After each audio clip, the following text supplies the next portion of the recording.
Hello guys, welcome to my vlog. Ayan, at nandyan na naman ako sa kusina at nagluluto na naman.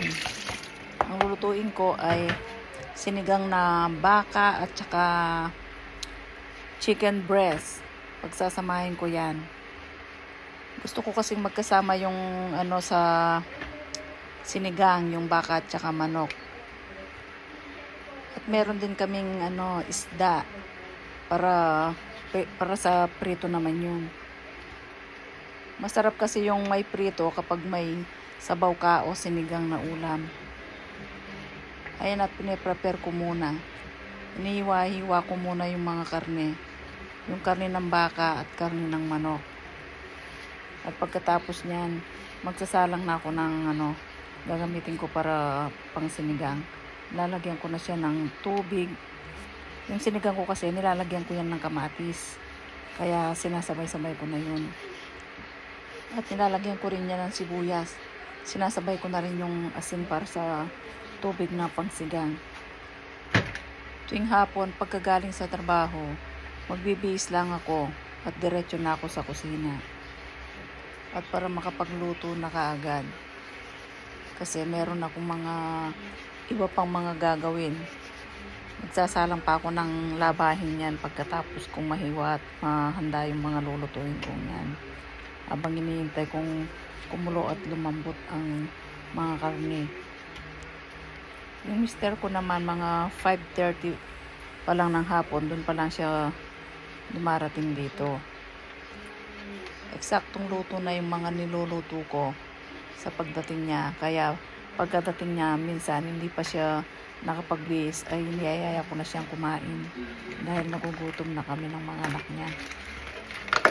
Madali lang magluto, nakakatagal lang yung pag-prepare kasi marami kang mga inihiwa-hiwang mga tulad ng mga karne-karne, minsan may mga gulay. Yan ang nakakatagal sa pagluluto, sa pag-prepare. Pag natapos na i-prepare yan, pag sinalang mo na at pinapalambot na, madali na lang yun. Habang hinihintay mo na lang lumambot at mailagay ang mga ingredients para masakto mo na lang yung lasa nun. Dagdagan mo na lang kung ano yung mga kulang-kulang sa mga ingredients niya. Tulad ng mga asin. Yan, minsan, titikman mo kung matabang pa siya o maalat na. Di baling medyo tumatabang para kung dadagdag ka man ng asin, may remedyo pa. Pag napadami yung nilalagay mong mga asin o iba pang ingredients, mahirap nang i-prepare. Ano pa yung tawag doon? Mahirap nang remedyohin pag napaalat. Sa pag-prepare ko pa lang ng mga iniwa-iwa ko tsaka mga gulay, naubos na yung halos 5 minuto o lampas pa ng 5 minuto bago ko matapos yung mga piniprepare kong mga ingredients niya tsaka yung mga paghiwa ko ng karne. Hindi ko pa nga nahihiwa-hiwa yung mga isda niya, narulutuin ko rin. Isasalang ko muna tong mga karning pinagputol-putol ko para habang ginagawa ko yung isda. So, totoo lang, mahirap mag voice over. Makikita nyo yung manok na ginagawa ko ay walang balat. Sadya kami bumibili ng walang balat ng manok. May iwas kami kasi sa kolesterol. Puro laman lang yung binibili namin. Tulad niyan yung breast. Tapos yung baka naman, purong laman din. Hindi man kami bumibili ng mayroong taba.